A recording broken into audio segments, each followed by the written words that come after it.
दोस्तों नमस्कार। दोस्तों जब मैं नमस्ते करता हूं तो थोड़ा सा मेरे को एक प्रॉब्लम रहती है कि अगर कोई जवाब वापस ना दे तो एक जख्म हरा हो जाता है। हुआ क्या कि मैं पंजाब नेशनल बैंक में था कुरुक्षेत्र में, ठीक सी जॉब चल रही थी, बहुत अच्छी जॉब थी। पर मेरे एक करोड़पति चाचा हैं, जब मैं उनको नमस्ते करता था तो वो कभी जवाब नहीं देते थे।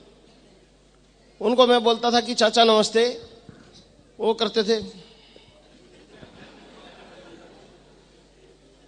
तो मैंने पिताजी से कई बार पूछा कि ये चाचा नमस्ते क्यों नहीं लेते।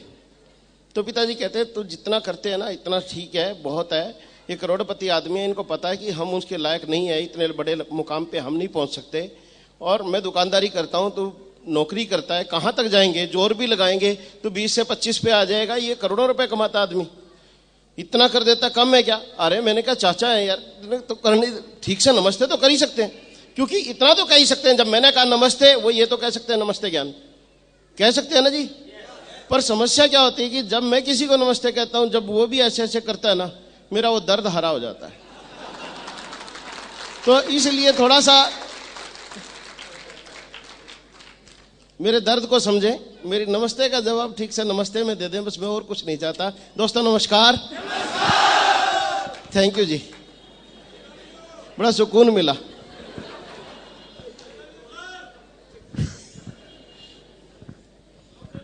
अभी भाई साहब कह रहे हैं आई लव यू।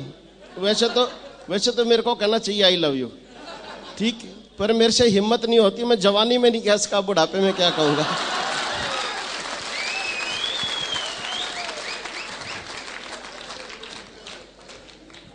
जब उम्र थी ये सब कुछ कहने की, तब कुछ नहीं हुआ।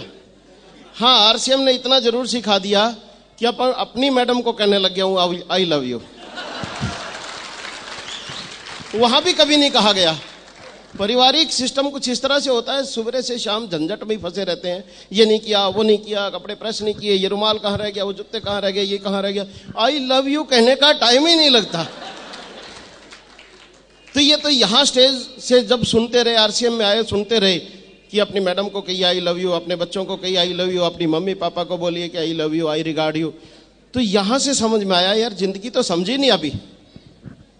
लोग बहुत बार बोलते हैं कि आरसीएम में आने से जिंदगी बदल जाती है, जिंदगी बदल जाती है, जिंदगी बदल जाती है। तो बहुत लोगों को गलतफहमी रहती है कि पैसा आ जाता है इसलिए जिंदगी बदल जाती है।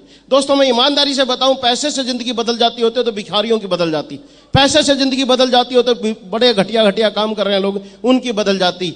वास्तव में पैसे से जिंदगी नहीं बदलती। पैसा एक कारण है जिंदगी बदलने के लिए, पर जिंदगी बदलती है संस्कारों से, विचारों से। और वो संस्कार विचार मैंने जो आरसीएम में मिले, 43 साल की जिंदगी में बाहर से नहीं मिले।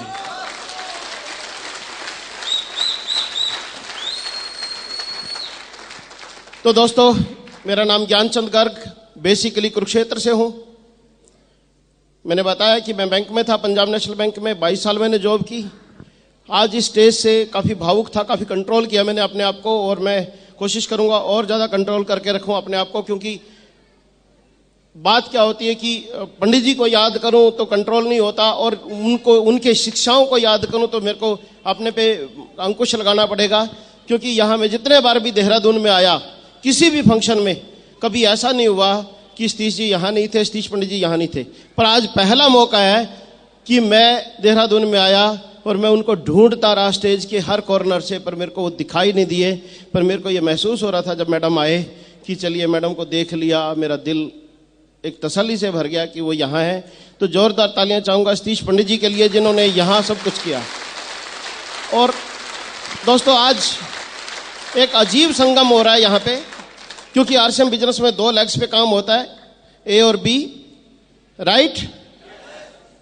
तो आज अजीब संगम ये है कि स्वर्गीय श्री सतीश पंडित जी की जो दोनों लेग्स हैं, दोनों जो लोग डायरेक्टली हम काम कर रहे हैं मिलके, एक में मैं हूं, एक में संजीव जी हैं, और दोनों का आज यहाँ संगम है। तो मैं कोशिश करूंगा कुछ इस तरह का, जिस तरह से मेरा बिजनेस बढ़ा, जिस तरह की शंकाएं समाधान लोगों के दिमाग में रहते हैं, वो आप लोगों के क्लियर करके जाऊं। और वो क्लियर करके अगर मैं जा पाया तो मैं महसूस करूंगा कि आज स्वर्गीय सतीश पंडित जी को देहरादून की इस जमी पे मैंने सच्ची श्रद्धांजलि दी है, तो मैं प्रयास करूंगा उसको लेके। तो दोस्तों एक स्टोरी से मैं शेयर करता हूं कि मैं इस बिजनेस में किस तरह से आया। नेटवर्क मार्केटिंग से दोस्तों मेरा कोई वास्ता नहीं रहा जिंदगी में। मेरी मिसेज प्रिंसिपल है एक सीबीएसई एफिलेटेड स्कूल में कुरुक्षेत्र में, मैं बैंक में था। हम अपना जिंदगी को ठीक से चला रहे थे, ठीक से जी रहे थे। बड़े से बंगले की किसी की तमन्ना होती है वो पहले से था, बड़ी सी गाड़ी की कोई तमन्ना रहती है वो पहले से थी। लाइफ यूं ही जा रही थी ठीक ठाक, 2 बच्चे हैं और जिंदगी बड़ी जैसे एक आम जिंदगी जीता है आदमी ठीक सी सैलरी में, उस तरह से जिंदगी को जी रहे थे। तो मैं एक दिन कैश की सीट पे बैठा था, हेड कैशियर था बैंक में। सतीश जी पहले कुरुक्षेत्र में रहते थे और उसके बाद वो शिफ्ट कर गए थे चंडीगढ़ में। तो सतीश पंडित जी किसी काम से कैश जमा करवाने के लिए बैंक में आए, क्योंकि हमारा प्यार था, हमारी दोस्ती थी। मैंने सतीश जी को चाय के लिए पूछा तो उन्होंने मना कर दिया। तो मैंने पूछा कि कैसे आए हैं, कहने के ये कैश जमा करवाना था। मैंने कहा इसको तो रखिए, आप आजकल कर क्या रहे हैं? ये रहता है ना जी पहला क्वेश्चन किसी से मिले आप, आजकल कर क्या रहे हैं? तो उन्होंने कहा नेटवर्क मार्केटिंग। तो दोस्तों मेरे को बड़ा अजीब लगा, क्योंकि नेटवर्क मार्केटिंग जितनी मैंने सुनी हुई थी मैं बड़ा एनॉयड था इससे। एनॉयड क्यों था कि जब भी किसी से मिलते थे जो नेटवर्किंग करते थे लोग, कभी कोई कंपनी, कभी कोई कंपनी, कभी कोई आ रही, कभी कोई जा रही, कोई दुखी, कोई परेशान, मेरे इतने लुट गए, मेरे इतने पिट गए। बड़े समझ नहीं आती थी है क्या कहानी। कभी समझने की कोशिश हमने नहीं की, ये बात ही समझ में नहीं आई। सिर्फ एक बात समझ में आई कि ये कंपनियां कुछ नहीं होती। आपके भी दिमाग में रहता है ना जी, तो मेरे भी दिमाग में था। तो मैंने कहा पंडित जी इतनी अच्छी पर्सनालिटी है, इतने अच्छे आप हो, ये क्या पकड़ के बैठ गए, ये मेंबर मुंबर बनाना, ये छोड़ो यार, कोई ढंग का काम कर लो। तो पंडित जी ने मेरे को कहा कि ज्ञान जी ढंग का काम है, गजब की चीज है, एक एक्स्ट्रा ऑर्डिनरी विचार है, वो विचार को समझ ही नहीं रहा कोई यार। मैंने कहा विचार तो छोड़िए आप, अच्छा एक चीज बताइए, क्योंकि सीट पे बिजी होता है आदमी। तो मैंने कहा कि आपकी कंपनी क्या लेती है, क्या देती है? दोस्तों पंडित जी ने बताया कि हमारी कंपनी 1500 रुपए लेती है मेंबरशिप में, जैसे सिंपल सी देसी सी भाषा में, कि 1280 का कपड़ा देती है, 3 पैंट पीस है, 3 शर्ट पीस है, 1 बैग दे देती है। मैंने कहा कपड़ा कैसा है? तो उन्होंने डाला हुआ था कि ऐसा है, जैसे अभी भी मैंने जो भी कुछ डाला हुआ है वो आरसीएम का ही है, सिर्फ जूतों को छोड़ के वो अभी आरसीएम में आया नहीं है। तो नॉर्मली मैंने कपड़े को पकड़ा, थोड़ा रगड़ा, मैंने कहा कॉटन बेस कपड़ा, कहेंगे हाँ। सबसे पहली प्रॉब्लम कहां आती है? आरसीएम बहुत आसान है, प्रॉब्लम कहां आती है? प्रॉब्लम आती है कि ये 1280 का कपड़ा 1280 का है या नहीं है, क्योंकि और तो कोई प्रॉब्लम ही नहीं है। मान लिया आपने ज्वाइन कर लिया, काम नहीं किया, क्या टेंशन है? किसी ने भी ज्वाइन नहीं किया, ज्वाइन कर लिया, फॉर्म भर दिया, कोई काम नहीं किया, कोई प्रोडक्ट नहीं लाया, कोई टेंशन है जी? नहीं। एक टेंशन है कि ये 1280 का है या नहीं है। मतलब टेंशन यही है सारी। इस टेंशन से आप बाहर निकल जाओ, सारे देहरादून को ज्वाइन करा दोगे। सिर्फ यही टेंशन है कि ये 1280 का है या नहीं, बस। और यहां इसके लिए क्या करेंगे लोग? इसको कपड़े को पकड़ेंगे, किट खोलेंगे, किट दिखाएंगे, खोलेंगे, कपड़े को पकड़ेंगे, रगड़ेंगे, ऐसे ऐसे देखेंगे, पता नहीं कितनी टेक्सटाइल मिलों के मालिक रहे हो, तो क्या ढूंढ क्या रहे हैं? आदत। दोस्तों मतलब सबसे बड़ी प्रॉब्लम कहां आ रही है आरसीएम बिजनेस को करने में? वो यही आ रही है कि ये कपड़ा कितने का है। तो मैं उस टेंशन से बाहर रहा, मैंने जानने की बाकी कोशिश ही नहीं की। कपड़ा जरूर देखा, मैंने भी ऐसे रगड़ा, मैंने भी ऐसे देखा उसको, जैसे मैं डॉक्टर हूं कपड़े का, मैंने करा सब कुछ, सब करते हैं। तो मैंने पंडित जी को पूछा कि ट्रेडर का कंसेप्ट है कि इंडस्ट्रिस्ट का? ट्रेडर का मैं बेटा हूं, बनिए का बेटा हूं, तो मेरे फादर, चाचा, नाना, मामा, सब भाई, भतीजे, मासी, ये वो सब ट्रेडर्स हैं। ट्रेडर होता है जो बना बनाया माल लाता है, बेच देता है। मैन्युफैक्चरर होता है जो अपनी फैक्ट्री लगाता है, अपना माल बनाता है। तो मैंने कहा कि मैन्युफैक्चरर का कंसेप्ट है कि ट्रेडर का? तो उन्होंने बताया कि नहीं, ये ट्रेडर का कंसेप्ट नहीं है, मैन्युफैक्चरर का कंसेप्ट है।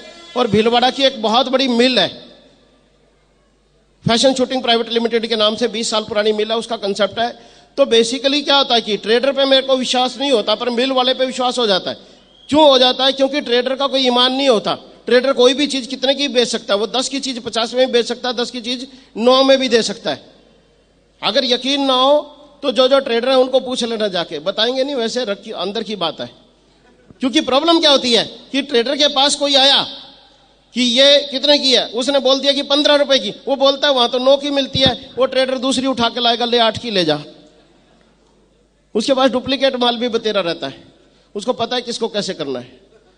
तो ट्रेडर का कोई यकीन नहीं होता। आज किसी की कपड़े की दुकान है तो कल को वो उसको बंद करके बर्तन की कर सकता है, बर्तन की दुकान है बंद करके किराने की कर सकता है। पर इंडस्ट्रिस्ट अगर कपड़े की फैक्ट्री है तो कपड़े ही बना सकता है, उसमें बर्तन नहीं बना सकता। तो उसका करोड़ों रुपया लगा हुआ है। तो मेरे को बड़ा यकीन हुआ, चले इंडस्ट्रिस्ट का कंसेप्ट है, ओके। मैंने कहा कि काम नहीं करूं तो क्या फायदा है, काम ना करूं तो क्या फायदा है। लोग क्या पूछते हैं, काम करके क्या फायदा, ऐसा पूछते हैं ना? नहीं, ऐसा नहीं पूछते। लोग भी यही पूछते हैं कि काम तो हमारे से होएगा नहीं ज्ञान जी, हमारे से लोगों पे जाया नहीं जाएगा, किसी का कहा नहीं जाएगा, काम नहीं करें तो कोई फायदा तो होता नहीं। तो मेरा भी वही क्वेश्चन था, काम नहीं करें तो क्या फायदा। क्योंकि इंडिया में सबसे ज्यादा जरूरत क्या है? अभी कोई कंपनी आए ये कहे काम नहीं करना पड़ेगा, 1 लाख रुपए दो, 5,000 रुपए महीना देंगे आपको, लोग 1-1 लाख रुपए ऐसे पकड़ा देंगे। हुआ यही है, बस ये कह दे काम नहीं करना पड़ेगा। अब यहां क्या कहा जाता है कि काम करना पड़ेगा। पर मैंने कहा जी काम नहीं करना हो तो क्या फायदा है।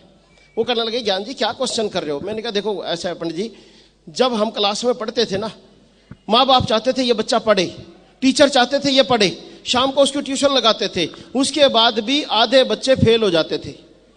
क्यों? क्योंकि काम करना कोई चाहता ही नहीं। तो पंडित जी ने कहा अच्छा अगर काम नहीं करना पड़ेगा तो एक फायदा है। तो दोस्तों एक प्रोडक्ट होता था सिंगल, उस टाइम आज से 40 महीने पहले आरसीएम में। तो उन्होंने कहा कि अगर काम नहीं करना है तो एक फायदा है कि यहाँ कपड़ा है, कपड़े पे रेट है, रेट पे 20% की कमीशन मिलेगी सारी जिंदगी। तो दोस्तों सिर्फ ये बात पसंद आई, कपड़ा कपड़े पे रेट पे 20% मिलेगा सारी जिंदगी।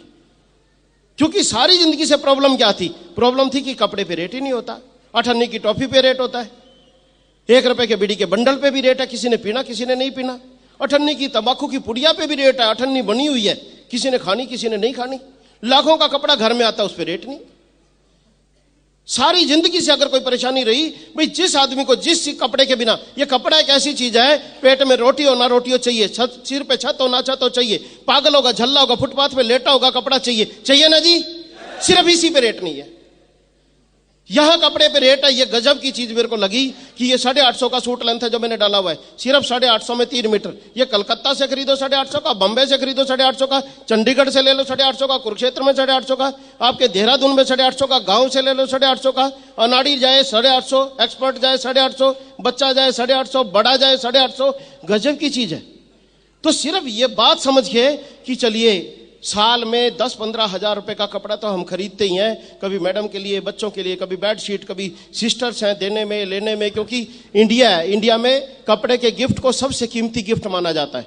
सबसे ज्यादा प्यार हम जिनसे करते हैं उनको कपड़ा गिफ्ट में देते हैं। जैसे बहनें हैं, भैया दूज पे आ गई, रक्षाबंधन पे और मौकों पे 10-15 हजार का कपड़ा हर आदमी के घर में खरीदा जाता है। यस?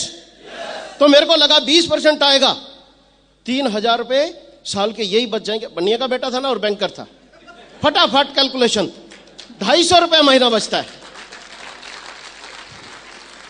मेरे को लगा 250 रुपए महीना तो यही बच जाएगा। मैंने 1500 रुपए उठाए, पंडित जी को पकड़ा दिए। पंडित जी कहने लगे अभी तो आप कह रहे थे। मैंने कहा नेटवर्किंग की बात ही नहीं है, तुमने फायदे की बात कही, ये ठीक है, मेरा कार्ड बनवा दो, सारी जिंदगी कपड़ा तुम्हारा ये पहन के देख लूंगा, और अगर ये अच्छा लगा तुमसे ले लिया करूंगा। मेरी कोई रिश्तेदारी दूसरी कंपनियों से नहीं, रिश्तेदारी आपकी कंपनी से नहीं। सिर्फ इस ब्रॉड माइंडेडनेस से मैं इसमें आया। अभी तो लोगों को क्या प्रॉब्लम रहती है? लोगों को यह प्रॉब्लम रहती है किट ले लेंगे तो किट पहन के नहीं देखेंगे, मेरे तो लेवल का ही कपड़ा नहीं है, मेरे तो लेवल का कपड़ा नहीं है। कई लोग बोलते हैं, मेरे को यह समझ नहीं आती, भाई कपड़े का कोई लेवल थोड़ी होता है, लेवल तो आप ही का होता है। ये समझ नहीं आ रही आपको?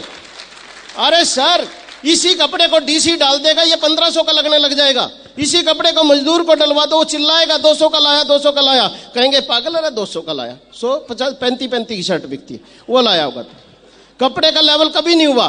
आपको लगता है मेरे लेवल का कपड़ा नहीं है, ऐसा नहीं है। आप पहनिए, आपसे आपके लेवल का हो जाएगा। कपड़ा है ये,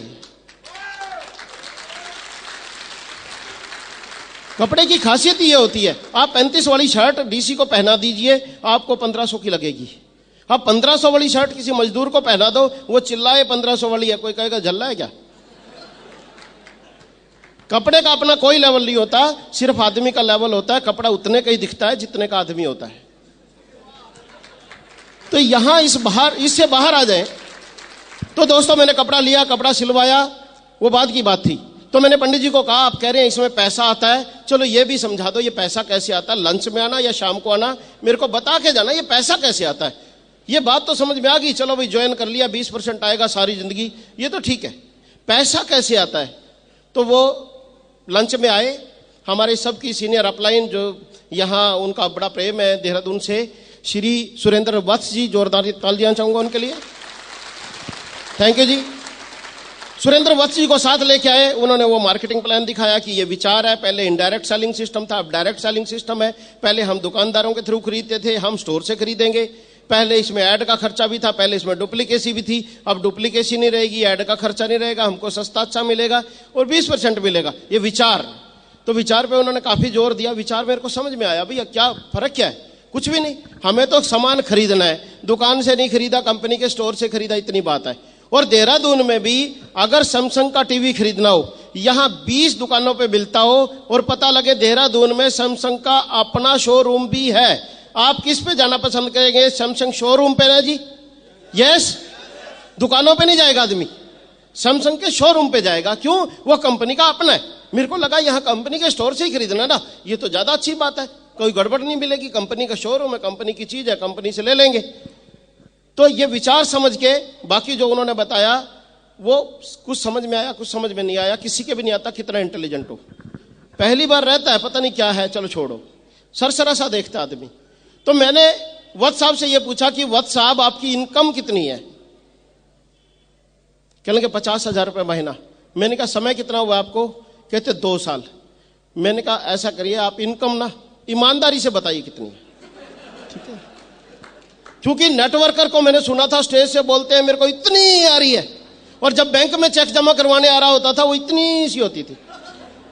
तो मैंने कहा ये नेटवर्कर एंट्रियां लेने के लिए झूठ बोलते फिरते हो यार आप यहां, क्योंकि शुरू में नहीं पता होता कौन कितनी बड़ी शख्सियत है, सिंपल भाषा यूज करता आदमी, बाद में पता लगता है ये कितने बड़े लोग हैं। तो मैंने कहा आप ठीक ठीक बताइए कि आपकी इनकम कितनी है। एंट्री की लालच होता है, एंट्री में सुबह दे चुका हूं, पंडित जी से पूछिए आप। तो कहने लगे नहीं वो मेरे को पता है, आप एंट्री दे चुके हैं। फिर मैंने कहा ईमानदारी से बताओ ना। तो कहने लगे ईमानदारी से बताता हूं ज्ञान जी कि 50,000 रुपये महीना आ रहे हैं। तो दोस्तों 30 साल का यंग लड़का किसी के सामने बैठ के 2 साल बाद 1500 की किट लेके कुछ लोगों को बता के ये बोले कि 50,000 रुपये महीना आ रहे हैं, इतना बड़ा झटका लगा कि बता नहीं सकता आपको। कि मैं 21 साल से बैंक में 10 घंटे रोज पागलों की तरह काम करता हूं, BSc MA BEd किया हुआ है, थ्रू आउट टॉपर हूं। उसके बाद क्या 20,000 रुपये महीना, 19,700 सैलरी ले रहा था मैं उस टाइम में। और सामने 30 साल का यंग लड़का बैठा हो, वो कहता है 1500 की किट ली, 2 साल काम किया, 50,000 रुपये महीना। मैंने 2 मिनट सांस लिया, मैंने कहा ऐसा अगर इसमें 50,000 रुपये महीना ऐसे आ सकता ना, मेरे को बताओ क्या करना पड़ेगा, मैं देखता हूं इसको। क्योंकि 21 साल में कुछ नहीं बना। तो मैंने कहा मेरे को सिखाओ। कहने लगे पैसा कमाना चाहते हो? मैंने कहा उसको छोड़ो, वो तो जब पैदा होता है आदमी तभी कमाना चाहता है वो। मैंने कहा वो क्वेश्चन ही ना करो आप, बड़ी सी कार है। मैंने कहा वो तो सब सपने होते हैं सर, वो सपने नहीं बात करो, क्योंकि वो सारे दर्द उठाएंगे। फिर सब लेना चाहते हैं बड़ी सी कार, बुरी किसको लगती है जी। तो मैंने कहा वो बताइए, आप छोड़िए, मेरे को सिखाइए। अभी तो प्रॉब्लम क्या है, अभी लोगों को सीखने की जल्दी नहीं है, कमाने की जल्दी है। ज्वाइन करेगा, 2 लोगों को ज्वाइन कराएगा। ज्ञान जी मैंने ज्वाइन करा था, 2 को करवा दिया, अब कितने आएंगे? बहुत जल्दी। ठीक, सारी जिंदगी इतना कुछ कर लिया तब कुछ नहीं आया, तो अभी इतनी जल्दी क्या हो रही है? तो कोई भी चीज है वक्त लेती है। तो उन्होंने कहा कि सीखना चाहते हो? मैंने कहा हाँ मैं सीखना चाहता हूं, मेरे को बताइए क्या करना पड़ेगा। तो बोले कि ये मार्केटिंग प्लान जो है इसको सीखिए, बस ये जड़ है इसकी। तो दोस्तों मैंने कहा अगर यही जड़ है तो इसको दोबारा से फेयर लिख दीजिए, फिर देखते हैं। तो मैंने फेयर लिखवाया। मैं बैंक से गया घर 5:30 बजे। मैंने मैडम को बोला कि चाय पीते हैं और उसके बाद 1 घंटा मेरे को डिस्टर्ब नहीं करना, मेरे को कुछ काम करना है। और 1 घंटा घर जाके दरवाजे बंद करके मैंने मार्केटिंग प्लान के डट्टे मार दिए। जैसे बच्चों का कहते हैं ना, ठीक है, I have many friends, I have many friends, I have many friends. बच्चा बोल बोल क्या करता है ना जी, रट्टे मारता है। तो मैंने ये कस्टमर है, ये रिटेलर, ये होलसेलर, ये डीलर, ये सारा रट दिया। तो अभी तो समस्या क्या होती है? समस्या क्या होती है कि हम लोगों को ज्वाइन कराते हैं, हम कहते हैं मार्केटिंग प्लान सीखो, लोग 6-6 महीने बाद तक भी अपनी अपलाइन को फोन लगाते हैं कि भाई साहब कहाँ हो, कि मैं तो शिमला बैठा हूं। कि क्या ज्ञान जी शिमला बैठ के जाके आप तो। मैंने कहा क्या हुआ, कि मेरे सामने एक बहुत बढ़िया आदमी था और बहुत अच्छा काम कर सकता था, उसको मार्केटिंग प्लान दिखाना था।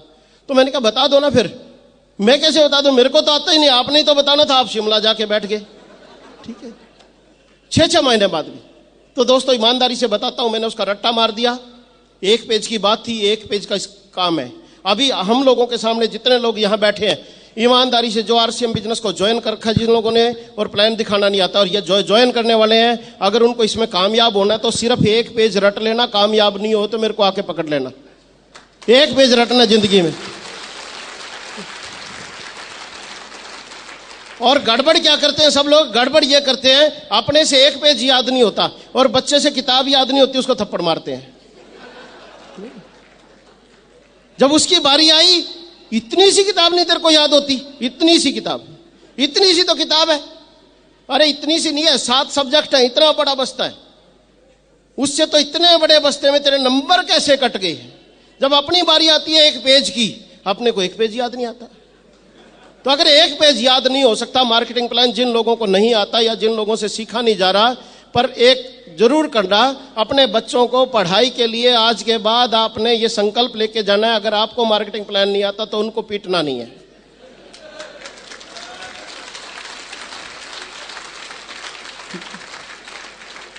तालियां बजा रहे हैं, पर एक और कारण बता दूं क्यों नहीं पीटना। इसलिए कि बच्चे तो आप ही के हैं ना, इसलिए भी तो मत पीटना ना। जब आप ही को याद नहीं होता तो आपके, आखिर हेरिडिटरी भी तो कुछ लिया होगा ना उन्होंने।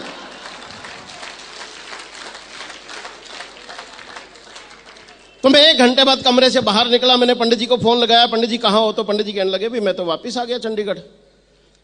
क्या बात हुई, मैंने कहा वो मार्केटिंग प्लान तो दिखाना आ गया, अब मैं क्या करूं। कहने लगे मार्केटिंग प्लान दिखाना आ गया, लोगों से जाके बात करो, लिस्ट बनाओ कुछ लोगों की, उनसे जाके मिलो।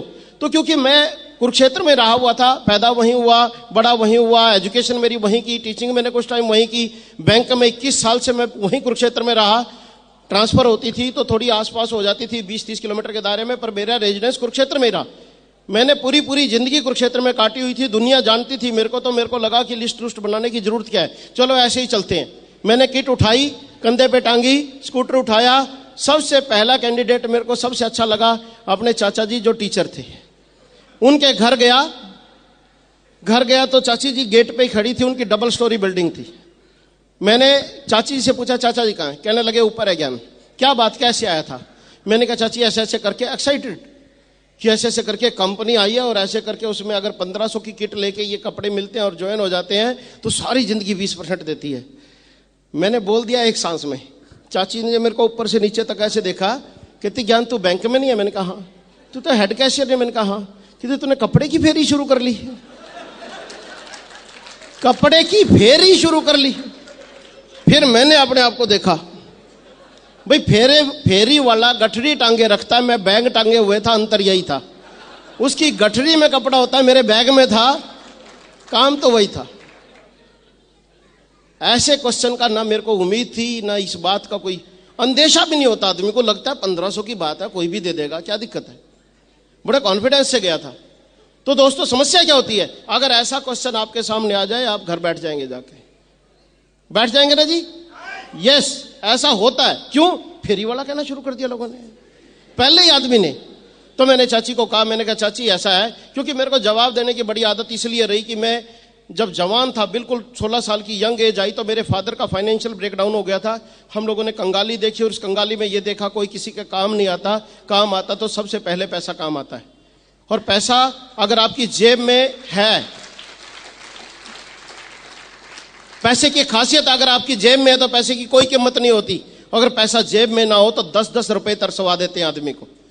यस, अगर पता लग जाए इस दोस्त की जेब में पैसा नहीं है और ये गरीब है और ये पैसा वापस नहीं आएगा, उसने किसी दोस्त से 10 रुपए भी मांग लिए, दोस्त पता क्या बोल देता है, पर्स घर भुलाया 10 रुपए के लिए। तो इसलिए क्योंकि संघर्ष किया हुआ था पहले भी थोड़ा, तो मैंने चाची को कहा कि चाची ऐसा है, मेरे को 5000 रुपए एक्स्ट्रा चाहिए हर महीने, तुम दे दो, मैं फेरी बंद कर देता हूं। चाची कहती है ऐसे थोड़ी दिए जाते हैं। मैंने कहा फिर बोल क्यों रहे हो, मेरे को करने दो। तो मैंने कहा चाची आपका बेटा काम नहीं करता, आप उससे दुखी, मैं काम कर रहा हूं उससे दुखी, किसी से सुखी भी होना सीखो ना। काम करने तो फेर ही कर रहा हूं, कम से कम आपको तो होम डिलीवरी कपड़े दे रहा हूं ना लाके, कितनी बढ़िया चीज कर रहा हूं। होम डिलीवरी का जमाना, आज तो रोटी मंगा लेते हैं होम डिलीवरी पे लोग। तो खैर मैंने उनको छोड़ा, कहने लगी तू मेरे को बख्श, तू ऊपर जा चाचा से बात कर ले अपने। मैं चाचा जी के पास गया, चाचा जी को मैंने समझाया, वो टीचर थे, बड़ी जल्दी समझ गए कि ज्ञान 1500 का कपड़ा खरीद के यार सारी जिंदगी 20% आता हो, ये तो गजब चीज है, ये तो किसी को भी कह सकते हैं। मैंने कहा चाचा किसी को भी कह दिया तो लखपति बन जाते हैं कहते हैं लोग यहाँ। तो कहने लगे अगर ऐसी कोई बात है तो ठीक है, फिर सुबेरे मैं बैंक से पैसे निकलवा लाऊंगा और सुबेरे ज्वाइन करते हैं। मेरे को बड़ा सुकून हुआ, नीचे उतरा, मैंने चाची को कहा कि चाची मजा आ गया। कहने लगे क्या? मैंने कल से 2 फेरी वाले निकलेंगे, चाचा भी भतीजा भी।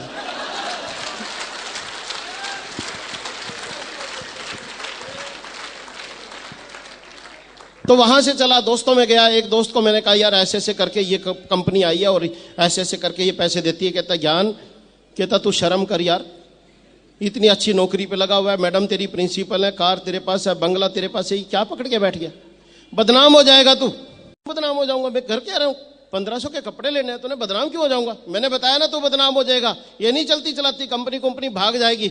मैंने कहा भाग जाएगी, ले क्या जाएगी? मैंने बोला ना बदनाम हो जाएगा। मैंने कहा आखिर बदनामी वाली बात है तो एक काम कर, तू मैं तेरे पैसे आप भी लौटाता हूं, तू 1500 रुपए दियो मेरे को, 1 मिनट।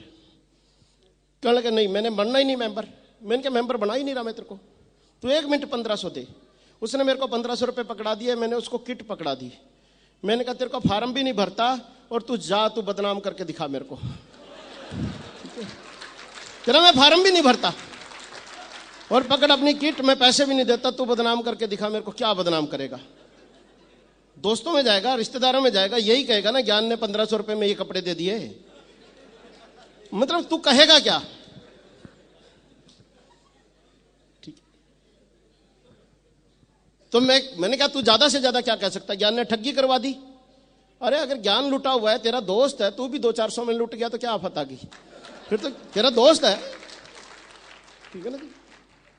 तो कहने लगा नहीं, वो चुप हो गया। तो मैंने कहा क्या करूं? कहने लगा फिर फार्म भर ले।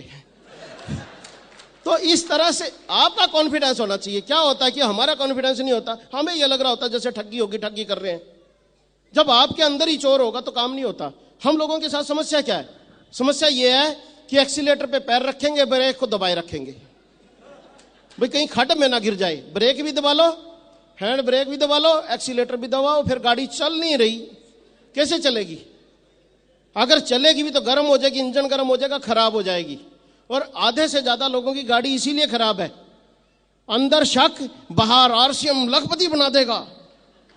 ठीक, बोलेंगे भी तो करोड़पति तक बोल जाते हैं कई लोग। फिर वो सामने वाला ऊपर नीचे देखता है, अच्छा तू बना नहीं, अच्छा तू बन जाएगा, मेरे भी 10 फार्म भर ले जाइए, तू जा यहां से। हम विचार नहीं बता रहे, हम क्या कर रहे हैं? करोड़पति बन जाएंगे। आप विचार तो बताइए सर, जाके मार्केटिंग प्लान हम दिखाते ही नहीं, हम क्लियर विचार ही नहीं बताते। तू मेरा मेंबर बन जा, दोस्त पे जाएंगे, तेरे को तेनू मेंबर बनाना है मैं। वो कहेगा किस चीज का? मैं और 10 देंगे, 1500 रुपये लेने हैं तेरे को। वो कहना किस चीज के 1500? और 10 देंगे भैया, तेरा दोस्त है, कोई गलत नहीं लगवा रहा, 1500 ही लगवा रहे हैं, तेनू मैंबर बनाना है पक्का। मेरे नाल आरसीएम का मैंबर, वो आरसीएम क्या? वो 10 देंगे तेनू, आरसीएम का मैंबर बनाना है।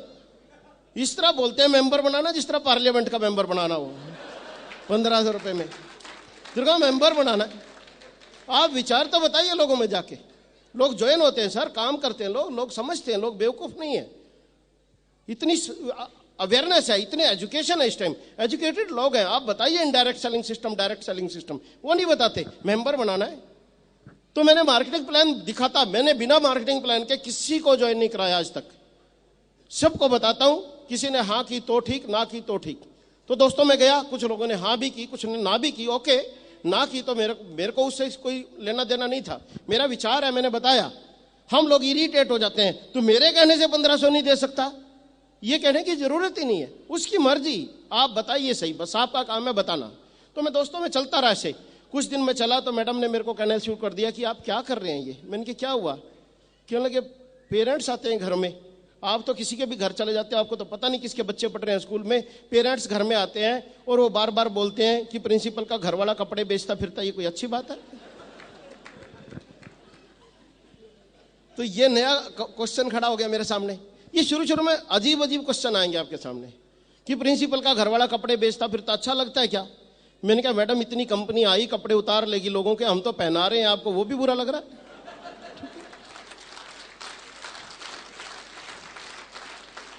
मैंने कहा ये अजीब समाज है, जो इसको लूटने आता है उसको तो फटाफट नोट पकड़ा देते हैं, जो इसकी फेवर में आ रहा है उस पर शक कर रहे हैं ये। मैंने कहा कोई बात नहीं, कहने दो लोगों को, ऐसे ही कहते रहते हैं गलत कर रहा हूं मैं। कहने लगे नहीं गलत तो नहीं कर रहे हो। मैंने कहा फिर करने दो। तो कुछ दिन बाद, महीने बाद फिर जब अवरोध प्रतिरोध बहुत हुए, सारे परिवार में से कोई नहीं बना, कोई ज्वाइन नहीं हुआ, कोई रिश्तेदार ज्वाइन नहीं हुआ। कहने लगे 1500 रुपये लगा के ऐसे कपड़े पैसे आते हैं क्या? मैंने कहा तुम किसी सेमिनार में जाओ देखो तो सही। कहने लगे सेमिनार क्या होता है? मेरे को भी नहीं पता था सेमिनार क्या होता है। मेरे को भी पंडित जी ने कहा कि ज्ञान जी एक सेमिनार है, दिल्ली आना है। मैंने कहा यार कुरुक्षेत्र में कोई सेमिनार नहीं होता क्या? नहीं कुरुक्षेत्र में तो पता नहीं कब होगा, तो दिल्ली आओ। अब क्योंकि मैंने ये कहा हुआ था मेरे को पूरा सीखना है, तो मेरे को लगा चलो चलते हैं। मैंने किसी को साथ नहीं लिया, अकेला दिल्ली चला गया। श्री फोर्ट ऑडिटोरियम में सेमिनार था, वहां पहुंच गया। सेमिनार पहले ही जाते गेट पे 100 रुपए की टिकट। अब तो बहुत सस्ती टिकट्स होती हैं, अब पूरे इंडिया में 30, 40, 50 रुपए से ज्यादा टिकट नहीं होती। शुरू शुरू में संख्या कम होती थी, टिकटें महंगी होती थी, क्योंकि ये सारा खर्चा जो है यहाँ का टिकटों से पूरा करना होता है। 100 रुपए की टिकट, मैं गेट पे ही लड़ गया उससे कि क्या है, आपको पता कितने बड़े लीडर ने बुलाया मेरे को आरसीएम में। वो बता रहे थे कि हम लोग काफी अच्छे लेवल पे हैं और काफी ये है वो है, और तुम 100 रुपये मांग रहे हो मेरे से। अरे यहाँ 100 रुपये देते हैं, मैंने कहा यहाँ गेस्टों को चीज खिलाई जाती है और करा जाता है, तुम ऊपर से पैसे मांग रहे हो। तो मैं उलझने लगा, तो मैंने देखा कि कोई नहीं उलझ रहा, मैं ही अकेला उलझ रहा हूँ उससे। सारे टिकट लेके जा रहे हैं और मैं लड़ रहा हूँ। मैंने सोचा छोड़ यार तू भी ले ले, जब सारे ले रहे हैं तो कोई बोल ही नहीं रहा। तो मैं तो नया था, खैर चला गया, अंदर बैठ गया। वहां जोरदार तालियां, जो ऐसा हो रहा है माहौल नया नया सा, फला राम आ रहे हैं इनके लिए जोरदार तालियां। तो मैंने कहा ये तालियां पता नहीं क्यों बजाई जा रहे हैं, पागल हो गए क्या? भाई हमारे बैंक में तो 21 साल में ताली नहीं बजी, वहां कहाँ ताली का काम है? ठीक है, गाली गलौच में ही लगा रहता आदमी। कोई आ गया 2 बजे, 2 बज गए, 3 बजे आना, कल आना। वो कहता भाई साहब मैं इतनी दूर से आया हूं, मैं जाम में फंस गया था यार, 2 बजे हैं, फिर 2 बजे हैं तो क्या करूं, मैं रोटी नहीं खाऊं क्या? हर टाइम टेंशन। मतलब कोई आ गया, ये ड्राफ्ट कितने बजे मिलेगा? 4 घंटे बाद आना। खाली बैठे होंगे, 4 घंटे बाद आना। बंदा कहेगा जी अभी अभी जल्दी बना दो, मैं इमरजेंसी में हूं। मैं क्या करूं इमरजेंसी में? तू इमरजेंसी में ना, मैं तो नहीं ना, मेरे को तो 5 ही बजे जाना है ना, बना दूंगा। तो यहां तालियां, तो बड़ा अजीब अजीब सा लग रहा। दोस्तों ईमानदारी से बताऊं, 2 घंटे तक ये माहौल रहता रहा, ये तालियां वो तालियां वो तालियां वो तालियां, और मेरे से ताली नहीं बजी, क्योंकि 21 साल में कभी बजाई नहीं थी। और 2 घंटे बाद मैंने सिर्फ इस शर्म में ताली बजाई कि इधर वाला भी तालियां बजा रहा था उछल उछल के, इधर वाला भी बजा रहा था, उस शर्म में कि यार सारे तालियां बजा रहे हैं, तू नहीं बजाएगा, क्या सोचेगा, झल्ला बैठा बीच में, चल बजा देते तू। तो इस शर्म में मैंने ताली बजाई। तो ऐसा होता है जब आप नए माहौल में जाते हैं, नई चीज में जाते हैं। मैं बाहर निकला, मैंने पंडित जी से पहले पूछा कि ये टिकट क्यों होती है, फिर ये पूछा कि ये तालियां क्यों बजाते हैं। और पंडित जी में गजब की पेशेंस थी, उन्होंने शांत भाव से सारा समझाते जाना, और मैं उसको सीखता रहा, समझता रहा भी ये टिकट क्यों होती है, उसके भी रीजन है। अगर आप जानना चाहेंगे आपको मैं डिटेल में बता सकता हूं। ये तालियां क्यों बजती हैं, इसकी भी बहुत बड़ी डिटेल्स हैं। सारा कुछ एक सिस्टमेटिक है, कोई एक साइंस है सबके पीछे। तो ये तालियां क्यों होती है उन्होंने बताया, इसलिए होती है। ओके, तो मैं सीखता रहा, चलता रहा इस तरह से। अभी तो क्या होता है कि कुछ लोगों को हम कहते हैं कि सेमिनार में आना पड़ेगा, सेमिनार में आओ, और बड़ा मजा आता है। वो कहता है यार सेमिनार में आने का तो टाइम नहीं, तू मेरे को यहीं दिखा, यहीं बता, बस जो बताना है। हम कहते हैं सारा यहां नहीं बता जा सकता, सेमिनार में आओ तो सही, नहीं बस यहीं बता दे। हालत पता क्या हो रही है लोगों की कि मैं अगर बम्बे गया, समुद्र देख के आया, समुद्र देखा इतना बड़ा, वाह क्या बात है, पानी पानी सारे में, और मैं आके कहूं किसी को समुद्र देख के आया बम्बे में, इतना गजब समुद्र, और वो कहीं यहीं दिखा, और कैसे दिखाऊं? ठीक है, मेरे को भी देखना है, मेरे को दिखा भाई, दिखा तो बम्बे चल, बम्बे नहीं जाया जाता, टाइम नहीं है, यहीं दिखा दे। अब यहीं दिखाने के मेरे पास कोई तरीका नहीं है, बस एक तरीका, या फोटो देख ले या सीडी देख ले। अगर इन पर्सन देखना तो वहां तो जाना पड़ेगा। पर लोग क्या चाहते हैं कि सेमिनार में नहीं आऊंगा, मैं नहीं देखना चाहता लोगों को कितना पैसा आता, मैं देखना ही नहीं चाहता क्या सक्सेस है, मैं ये जानना नहीं चाहता, जो भी बताना है यहीं बता। अब वो घर से बाहर ही नहीं निकलते। अब घर से बाहर नहीं निकलते तो आधी अधूरी जानकारियां रहती हैं, पता ही नहीं चलता कैसे लोग कर रहे हैं कैसे नहीं कर रहे। तो दोस्तों मैं ऐसे ही सेमिनार में गया और चलता रहा, जैसे फील्ड में गया। फील्ड में सबसे पहला क्वेश्चन क्या होता है सब लोगों के साथ? सबसे पहला क्वेश्चन ये रहता है कि कंपनी चली गई तो। बहुत लोग मेरे को कहते हैं कि ज्ञान जी कंपनी चली गई तो क्या होगा? यंग बिल्कुल अभी ज्वाइन कर रहा है बंदा कि मेरे को भाई साहब कंपनी चली गई तो क्या होगा? मैंने कहा मैं मर जाऊंगा। क्यों? मैंने कहा 2,40,000 रुपए पर मंथ आते हैं वो गायब। बैंक की नौकरी में छोड़ चुका हूं, सड़क पे आ जाऊंगा। ठीक है, अभी क्या हो रहा है, जिसको पैसा आ रहा है, अभी कंपनी चली जाए, जिसने अभी ज्वाइन किया 1500 रुपए से, उसका खतरा ज्यादा कि मेरा खतरा ज्यादा जी? और गारंटी किससे मांग रहा है? मेरे से। भाई आपने 1500 लगाए, 1500 के कपड़े ले लिए, आप तो अपने घर चले गए। जिसने बैंक की जॉब छोड़ दी इसके चक्कर में 2,40,000 रुपए महीना बंद हो जाएंगे, वो तो चिल्ला के करा करो डट के, ठीक है। और नया आदमी कह रहा है कंपनी भाग गई तो मैं उसको कहता हूं रहम करो यार, हमारा भी दिल है, कुछ इसको हो सकता है। तो एक छोटे से डर में डरे हुए हैं। डर, मेरे को लोग बोलते हैं कि गारंटी दो ज्ञान जी कंपनी रहेगी, मैं आग लगा दूंगा, इतना काम करूंगा। अच्छा गारंटी दो कि मैं एफिडेविट देता हूं आपको, आप 2 साल जिंदा रहोगे, मैं गारंटी देता हूं कंपनी चलेगी। गारंटी कौन गारंटी दे सकता जी? आप 2 साल जिंदा रहोगे इसकी गारंटी दे दीजिए कोई भी। मेरे दोस्त ने बोला था ज्ञान गारंटी दे मैं आग लगा दूंगा। मैंने कहा गारंटी दे, तू एफिडेविट लिख दे कि तू 2 साल जिंदा रहेगा। तू गारंटी दे तेरी दुकान चलेगी। तू गारंटी दे जिस नौकरी को तू कर रहा है वो चलती रहेगी। तू गारंटी दे कल को तेरा शरीर ऐसा कैसा रहेगा। गारंटी दे कभी कोई एक्सीडेंट नहीं होगा। तू गारंटी दे तेरे दिमाग में कुछ नहीं होगा। तू गारंटी दे बिल्कुल शरीर का हर अंग ठीक रहेगा, तेरा कभी कोई नुकसान नहीं होगा। गारंटी दे, मेरे से गारंटी ले जा, मैं देता हूं। इस अजीब तरह से, अरे कंपनी चली गई तो क्या होगा, कल हम नहीं रह गए तो क्या होगा, कभी सोच के तो देखना। उस इतनी बड़ी सच्चाई को कभी नहीं सोचते। हर रोज हजारों लोग मरते हैं। क्या गारंटी है कल मैं जिंदा रहूंगा? कोई गारंटी नहीं। फिर भी जीते हैं, फिर भी कल्पना करते हैं हम बड़े होके बच्चों को ये कर देंगे वो कर देंगे। कैसे पता है कल का? तो इसलिए जिस इतने बड़े सच के साथ हम जी रहे हैं, उस सच से ही कुछ सबक ले लें। जब कोई गारंटी नहीं है जिंदगी की, एक जगह आके आपको कम से कम ये गारंटी तो मिल रही है कि कम से कम जो बेस है आप उसको देखिए। कोई एक फैक्ट्री नहीं है, 50-60 फैक्ट्री है, करोड़ों का माल बन रहा है, करोड़ों का टर्नओवर हो रहा है, उसका माल बिक रहा है, नगद बिक रहा है। उसका खतरा भागने का है कि नहीं है, ढूंढिए तो सही। हमसे पूछिए बैठ के अकेले में, हम बताते हैं आपको कि क्या क्या कारण है। यहाँ स्टेज से अगर बताने लग जाऊंगा घंटों लग जाएंगे। एक एक क्वेश्चन पे 15-15, 20-20 मिनट लग जाते हैं। तो गारंटी से बाहर रहें आप। कोई गारंटी नहीं होती किसी चीज की, पर बेस होता है, चीज होती है, विश्वास होता है। विश्वास करना पड़ता है हर चीज पे। जिस काम को आप कर रहे हैं उस पर भी विश्वास करना पड़ता है कि कल हम ठीक ठाक रहेंगे, कल ये चीज ठीक ठाक रहेगी। हम विश्वास पे ही जिंदगी काट रहे हैं, विश्वास पे ही जिंदगी काट रहे हैं कि हमारे बच्चे कल हमारा साथ देंगे। हम लोगों ने कितना साथ दिया होता है अपने माँ बाप को, आधे से ज्यादा लोगों को पता है, पर फिर भी हम विश्वास करते हैं कि कल हमारे बच्चे हमारा साथ देंगे। तो यहां भी दोस्तों एक छोटा सा विश्वास है, कुछ भी नहीं है, खतरा कुछ नहीं है, एक छोटा सा विश्वास है। जब मैं उसको लेके चलता था लोगों में, फिर लोग कहीं अटक जाते थे। प्रोडक्ट में अटक गया मेरा एक दोस्त। तुम्हारी साबुन 8.5 रुपए की साबुन कह रहा है तो लक्स के मुकाबले की ISI तो है नहीं। अब मैं तो बैंक से आया था, मेरे को पता ही नहीं ISI क्या होता है। मैंने कहा तूने क्या करना यार ISI का, नहा के देख ये गजब की साबुन है, पसंद आई आगे से ले आइयो, नहीं पसंद आई छोड़ दियो। नहीं मेरी स्किन खराब होगी, मेरे बाल खराब हो गए, मैं किसको जिम्मेवार ठहराऊंगा? मैंने कहा मेरे को ठहराना, मैं बता रहा हूं ना।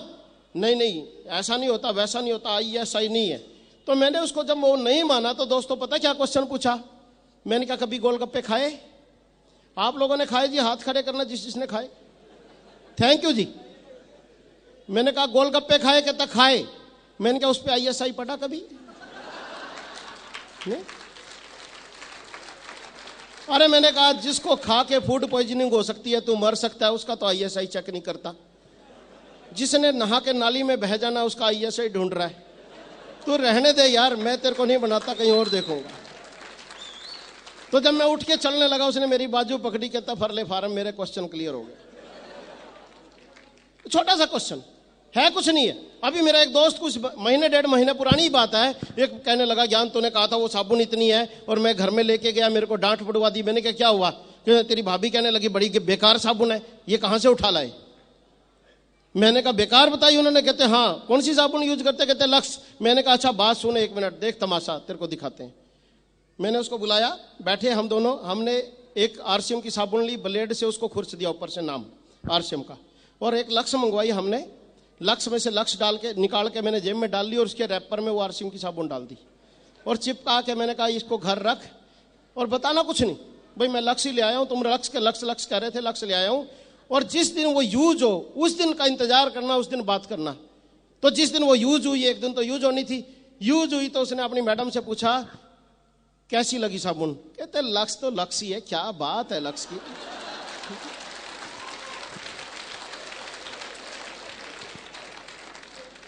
मानसिकता इतनी खराब है, आरसीएम की साबुन लक्स के रैपर में थी तो क्या बात है लक्स की, और आरसीएम के रैपर में थी इतनी घटिया साबुन। मानसिकता से बंधे पड़े। प्रोडक्ट बहुत बेहतरीन प्रोडक्ट है, सिर्फ हमें छोटी छोटी मानसिकताओं से बाहर आना पड़ेगा। हमारा कोई रिश्तेदार नहीं है सर, दूसरी कंपनी वाला नहीं, रिश्तेदार आरसीएम वाला नहीं। पहली बात यह मान लीजिए कि हम ग्राहक हैं, जिसकी चीज अच्छी, जिसकी सस्ती, उसकी चीज लेनी है। अगर उसी से कैरियर बनना है, वो कैरियर यहां से बनता है। अगर हम ब्रॉड माइंडेड होकर प्रोडक्ट को खरीदेंगे तभी खरीद पाएंगे। अगर आपको 2 प्रोडक्ट पसंद नहीं आते, छोड़ दीजिए उन 2 को। कई बार क्या होता है, किसी को 2 प्रोडक्ट पसंद नहीं आए, ज्ञान तुम्हारा तो हैंड वॉश पसंद नहीं आया था इसलिए मैंने सारे प्रोडक्ट छोड़ दिए। मेरे एक दोस्त ने बोला मेरे को, मैंने कहा हैंड वॉश पसंद नहीं आया था, हैंड वॉश छोड़ देता ना, सारे क्यों छोड़ दिए? क्या लगा बस फिर लाए ही नहीं सारे। मैंने कहा ईमानदारी से बता तेरे में कोई कमियां नहीं है क्या? कहता है। मैडम में कोई कमियां नहीं? कहता है। फिर मैंने कहा एक दूसरे को छोड़ा? नहीं छोड़ा ना। अरे कमियां सब में होती हैं, हम 1-2 कमी के पीछे छोड़ दें किसी चीज को, 100 गुणों की कदर करना सीख लेना, 1-2 अवगुण के पीछे डंडा लेके पड़े रहते हैं। तो मैंने कहा तुमको 299 पसंद आ रहे, वो समझ नहीं आ रहा, एक पसंद नहीं आया 299 छोड़ दिए। कब तक जिंदगी जियोगे इस तरह से कि जो पसंद नहीं आया छोड़ दिया, जो पसंद नहीं आया छोड़ दिया? ऐसे तो सबको छोड़ दोगे, ऐसे तो फिर मैडम को भी छोड़ो, बच्चों को भी छोड़ो, सबको छोड़ो, कभी किसी नहीं, मेरे को भी छोड़। मैं तेरा दोस्त हूं, किस लिए? मेरे में भी कमी है, तेरे को नहीं पता क्या? कहता पता है। फिर मैंने कहा तूने मेरे को भी नहीं छोड़ा।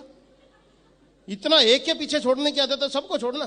तो दोस्तों ये मानसिकता को बचा के रखना। अगर कोई प्रोडक्ट पसंद नहीं आया तो कोई बात नहीं, उस प्रोडक्ट को छोड़ देना। मैं तो यहां तक कहता हूं कि आपको 2 पसंद नहीं आते, 2 महंगे लगते हैं 4 छोड़ो, 5 पसंद नहीं आते, 5 महंगे लगते हैं 10 छोड़ दो, 10 पसंद नहीं आते, 10 महंगे लगते हैं 20 छोड़ दो, 20 पसंद नहीं आते, 20 महंगे लगते हैं 40 छोड़ दो, 260 तो लाओ। वो तो आपको पसंद आ रहे हैं ना, आपको सस्ते लग रहे हैं ना, वो तो लाइए। पर समस्या क्या होती है कि मैं जिस दिन पहला बार पेस्ट आया आरसीएम में, पेस्ट घर पे लेके आया था, मेरा बेटा मेरे को बोला कि पापा मैं नहीं ये यूज करूंगा देसी पेसी पेस्ट। अब सबसे बड़ी प्रॉब्लम क्या है? प्रॉब्लम सबसे बड़ा अवरोध कहां होता है? अपने घर में। बाहर की दुनिया बाद में अवरोध करती है, मैं यूज नहीं करूंगा ये देसी पेसी पेस्ट। मैंने कहा बेटे हर्बल पेस्ट है, 32 रुपए का 200 ग्राम है, दूसरे 48 के 200 ग्राम है, और ऐसे ऐसे करके 20% के 4 रुपए 40 पैसे ये आएंगे, और कमाल की चीज है। यूज करके देखते हैं, फिर भी पसंद नहीं आया, फिर सोचेंगे मैंने पसंद यूज ही नहीं करना। बड़ी समस्या होगी, यूज ही नहीं करना तो कैसे पता लगेगा अच्छा नहीं तो मैंने कहा अच्छा तू बात सुन रचित कुमार, यहाँ आ गया। इंग्लिश मीडियम में पढ़ाते हैं ना बच्चों को, आजकल जिद्दी हो जाते हैं मैंने यूज नहीं करना। अगर मैं पुराने जमाने में अपने डैडी को कह देता ना मैंने यूज नहीं करना, मेरा तुम्बा बना देते मार मार के, वो जमाना कुछ और था। आज बच्चों की भी चलती है, सुननी पड़ती है, सुनते हम। मैंने कहा तू यहाँ, मैंने कहा अच्छा तू ईमानदारी से बता अगर ये टीवी पे आ जाए और अमिताभ बच्चन को ये कंपनी 5 करोड़ रुपए दे दे इसको विलायती करवाने के। मैंने कहा विलायती करवा दूं? कहता कैसे करवा दोगे विलायती?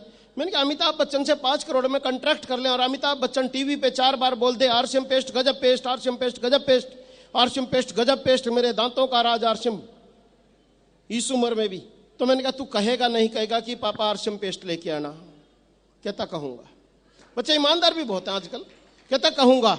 मैंने कहा क्यों, अमिताभ बच्चन तेरा चाचा लगता है? वो मेरी तरफ खड़ा होकर चुप शांत। मैंने कहा तू अपने बाप पे यकीन नहीं करता, अमिताभ बच्चन पे यकीन करता, कुछ शर्म कर यार।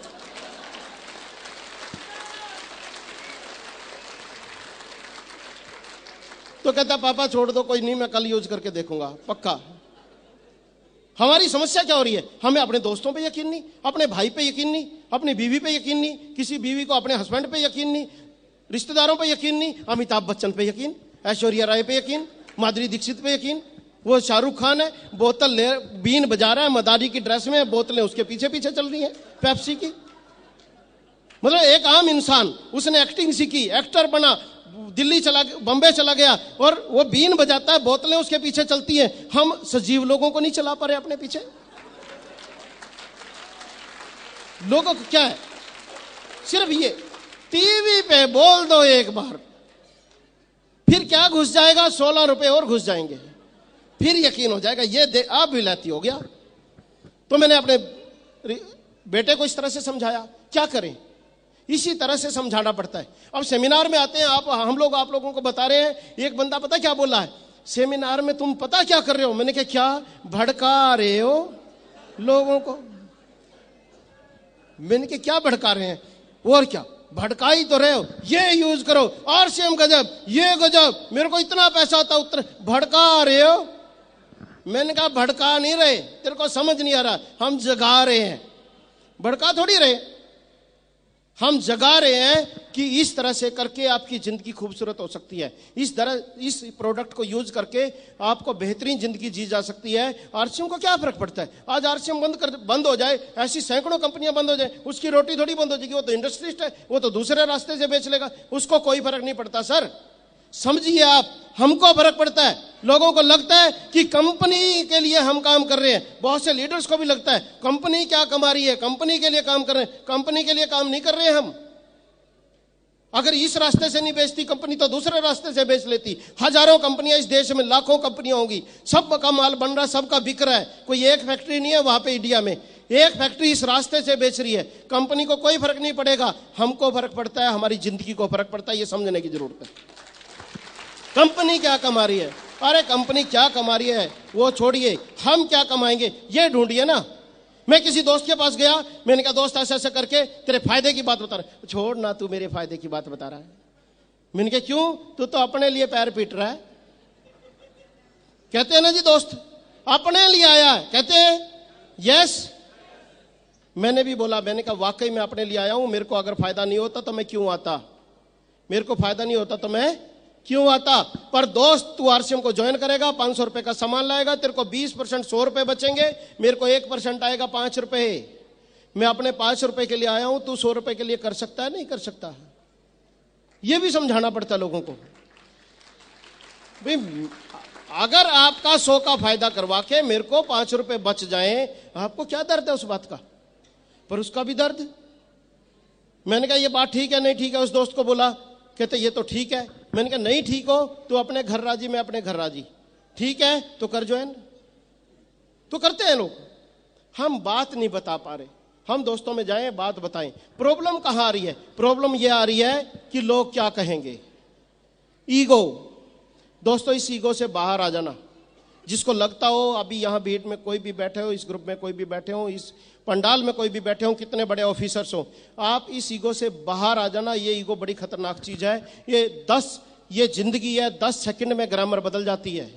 मैंने पीछे एक पंजाब में एसपी को ज्वाइन करवाया। एसपी साहब ने मेरे को पता क्या बोला, कहता है ज्ञान जी सानू भी लोड़ है इस कंसेप्ट की।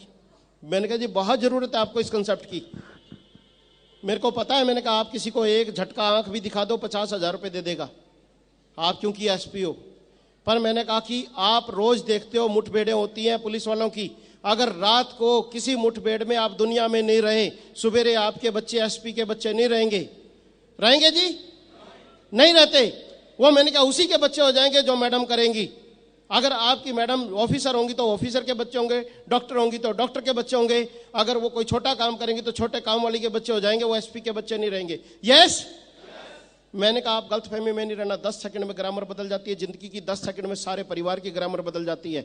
अगर आप उसको महसूस कर सकते हैं तो इसको ज्वाइन करें। करना क्या है, प्रोडक्ट ही तो लाना, प्रोडक्ट तो पहले भी ला रहे हैं ना। अगर एक प्रोडक्ट चेंज करके जिंदगी बदल जाती हो तो क्या बुराई है? तो एसपी साहब को लगा, क्योंकि इंटेलिजेंट लोग होते हैं, आईपीएस आदमी है वो, सामने कोई यारा गैर आदमी नहीं बैठा। उसने कहा यार ये तो बात ठीक है, पर मैं कितना करांगा। मैंने कहा वो बाद में बताएंगे, पहले आप ज्वाइन करो। वो ज्वाइन कर गए, वो ज्वाइन करके काम कर रहे हैं। काम भी बताते हैं फिर हम। आप पूछिए तो सही कि मैं एसपी हूं, मैं कैसे काम करूं, हम बताएंगे ना कैसे काम करें। आप पहले ही बता देते हो मैं तो ऑफिसर हूं, मैं तो नहीं कर सकता। अब जब कर ही नहीं सकते तो क्या बताऊं, नहीं कर सकता तो नहीं सही, फिर आगे देखते हैं किसी को, किसी पे जाएंगे। मेरे पास तो टाइम ही नहीं है, मैं नहीं कर सकता। भाई टाइम नहीं है, मैं नहीं कर सकता, तो चलते हैं हम आगे। अब ये पूछिए कि मेरे पास टाइम नहीं है, मैं कैसे कर सकता हूं, तब तो हम बताएं। आप पहले इतनी बड़ी दीवार खड़ी कर देते हो, मेरे पास तो टाइम ही नहीं है, मैं तो नहीं कर सकता। आप पूछिए मेरे पास टाइम नहीं है, मैं नहीं कर सकता, मैं अनपढ़ हूं, मैं नहीं कर सकता, मैं लेडी हूं, मैं घर से बाहर कभी नहीं निकली, मैं कैसे कर सकती हूं, ये पूछिए। मैं अनपढ़ हूं, मैं कैसे कर सकता हूं, ये पूछिए। मेरे पास टाइम नहीं है, मैं कैसे कर सकता हूं, ये पूछिए। मैं बहुत बड़ा करोड़पति आदमी हूं, इस बात के लिए लोगों को कैसे कहूंगा, पूछिए तो सही हमसे। हम बताते हैं ना, यही तो सिखाते हैं हम कि आप कैसे कर सकते हैं। आप ये कहते हैं मैं कर ही नहीं सकता, फिर क्या बताएं कैसे कर सकते हैं। पूछिए आप कि आप कैसे कर सकते हैं, हम बताएंगे कि कैसे कर सकते हैं। आप जाइए लोगों में, आप बताइए एक एक को। नहीं करेंगे ना करें, नहीं आप कामयाब होंगे ना हो, आप बताइए तो सही।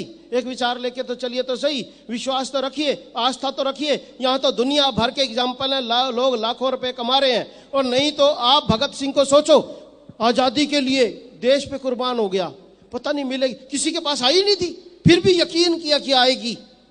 माफी मांग करके छूट सकता था, फिर भी यकीन किया कि हमारी शहादत से लोग जागेंगे। कितना बड़ा विश्वास था उन लोगों का। एक आईसीएस ऑफिसर सुभाष चंद्र बोस इस देश पे कुर्बान हो गया, क्यों? कि शायद आजादी आएगी। आई नहीं थी किसी के पास, यहां तो कामयाबी आ रही है लोगों के पास। लोग चिल्ला चिल्ला के बोल रहे हैं कि मैं 20,000 रुपये महीना कमाता था, 2.5 लाख रुपए महीना कमा रहा हूं, सिर्फ एक काम करके, प्रोडक्ट बदल के। आप तब भी नहीं जाग रहे। जागिए, कोशिश करिए, अपने आप को जगाइए कि अगर इस तरह से जिंदगी बदल जाती है तो कोशिश करके देखते हैं। पर लोग छेड़ देते हैं, ज्ञान जी बन जाओगे लखपति। अरे मैंने कहा अपने बच्चों को पढ़ा रहे हो? हाँ। आईएएस की तैयारी करवा रहा? हाँ। बन जाएगा आईएएस? पता नहीं। फिर मैंने कहा मेरे को भी नहीं पता, जो पता नहीं। अरे आईएएस का पेपर 3 लाख लोग देते हैं, 600 लोग सेलेक्ट होते हैं, 2,99,000 लोग फेल हो जाते हैं, तब भी फिर अगले साल कोशिश करते हैं, फिर अगले साल कोशिश करते हैं। क्यों? पता है आईएएस बनने का क्या मतलब है। करते हैं ना जी? यस। पर यह आरसीएम करने लगेंगे, पता नहीं होएगा, नहीं होएगा। और नहीं होएगा ना होए, कोशिश तो करके देखिए ना। हम तो कोशिश ही नहीं करके देख रहे। आप जाके तो देखिए ना, लोग जाके ही नहीं देखते, बनता ही नहीं कोई। मेरे को लोग कह देते हैं मेरे से तो नहीं कोई बनता। मैंने कहा अपनी गुडविल चेक करो भाई, अगर कोई आप पे यकीन ही नहीं कर रहा तो आप क्या गड़बड़ हो रही है। सच में आपको ज्यादा गड़बड़ लगने लगी क्या? घबराना नहीं। पर ईमानदारी से बताऊं, जिससे कोई नहीं बनता तो अपनी गुडविल चेक करना, कहां गुडविल में गड़बड़ है। अगर गुडविल ठीक होगी तो लोग बनते हैं। क्यों नहीं बनते लोग क्यों नहीं यकीन कर रहे? एक पहला कारण होता है कि आप यकीन नहीं करें। तो आज से इस हाल में ये संकल्प लेके जाएं, मेरा चले मेरा नहीं चले, लोग जुड़े लोग ना जुड़े, लोग ना करें लोग हाँ करें। मैंने इस विचार को समझना है, इस विचार को पकड़ना है, इस विचार को लेके चलना है। आप विचार को लेके चलते रहेंगे, आपको मैं आप पूरे विश्वास से अपने दिल पे और आत्मा पे हाथ रख के ये विश्वास दिला के जाना चाहता हूं। यहां से जितने लोग यहां आए हैं उनके घरों में वो इनकम, वो सुख, वो सुकून, वो आनंद आएगा कि आप याद करेंगे। आप जाएं समाज में, आज के बाद आप जाएं तो सही। तो दोस्तों आज ये संकल्प लेके जाएं कि आरसीएम के प्रोडक्ट यूज करके देखेंगे, यूज करके देखेंगे, कह रहा हूं मैं, यूज करके देखेंगे। जो पसंद आएंगे वो सारी जिंदगी लाएंगे। लाइए सही, आपको आरसीएम से क्या फर्क पड़ता है। और जो अगर पसंद आ रहे हैं तो लोगों को कहेंगे फिर आरसीएम अच्छा है, आरसीएम के प्रोडक्ट अच्छे हैं। अभी आपने एक चीज यूज की, मैंने आरसीएम का कोई चीज यूज की, मेरे को बड़ी अच्छी लगी, किसी ने कहा कुछ नहीं रखा, मैं कहता तो अच्छा। आप कहिए क्यों नहीं रखा कुछ, मैं यूज करता हूं उसको, गजब की चीज है, कहिए तो सही। हम गजब की चीज कहते हैं। अरे अच्छे को अच्छा कहने में भी कोई दिक्कत है क्या? पर समस्या दिक्कत है जी, अच्छे को अच्छा ही कहने की तो दिक्कत है, अच्छे को बुरा कहने की आदत है। मैं आप सबको बताना चाहता हूं कि बुरे को बुरा भी नहीं कह सकते आप, पर अच्छे को बुरा कह सकते हैं। क्योंकि बुरे को बुरा कहा ना, ये गुंडा है, उंगली पकड़ के गर्दन काट देगा, ये भी नहीं कह सकते गुंडा है। पर अच्छे लोगों को समस्या क्या है? अच्छे लोगों को यह समस्या है, भाई साहब मेरे को पैसे की जरूरत नहीं है। मैं अच्छे लोगों के घरों में जाता हूं, भाई साहब मैं तो बहुत अच्छा आदमी हूं, मेरे को पैसे की जरूरत नहीं है। यह समाज इस बात को ही नहीं समझ पाया कि जरूरत ही अच्छे आदमी को पैसे की है। और बुरा आदमी बुराइयां कर रहा है, स्मगलर, वो कहता है मेरे को पैसे की जरूरत है। छोटा राजन कहता है पैसे की जरूरत है, दाऊद कहता है मेरे को पैसे की जरूरत है, गलत गलत लोग कहते हैं पैसे की जरूरत है, स्मगलर सारे दिन काम करता है, चोर डाकू सारा दिन काम कर रहा है, अच्छा आदमी पड़ा रजाई में सोता है, मेरे को पैसे की जरूरत नहीं। और फिर कहता है समाज में बड़ी बुराइयां फैल रही है, तो फैलेंगी ना। ये समाज अच्छे लोगों की इनएक्टिविटी की वजह से खराब हो रहा है। अच्छे लोग रजाई में पड़े रहते हैं, फिर बोलते हैं हम तो बड़े अच्छे आदमी हैं। खाना पीना सोना मर जाना ये अच्छेपन की निशानी है बस। तो अगर आप अच्छे हैं तो अच्छाई को फैलाइए, अगर आप अच्छे हैं तो अच्छा कहना सीखिए, अगर आप अच्छे हैं प्रोडक्ट यूज करिए, अगर वो अच्छे हैं तो फिर अच्छों को अच्छा कहिए, सही को सही कहिए, सही को सही कहने की आदत डालना और सही को सिद्ध करके दिखाना, इतना काम हम लोगों का है। बाकी एक शेर के साथ जो पंडित जी कहा करते थे, अब मैं उनके बाद कभी कभी बोल लेता हूं क्योंकि स्टेज पे हूं। तो ये मिजाजे खामोशी तुम्हें जीने न देगी, ये मिजाजे खामोशी तुम्हें जीने न देगी, इस दौर में जीना है तो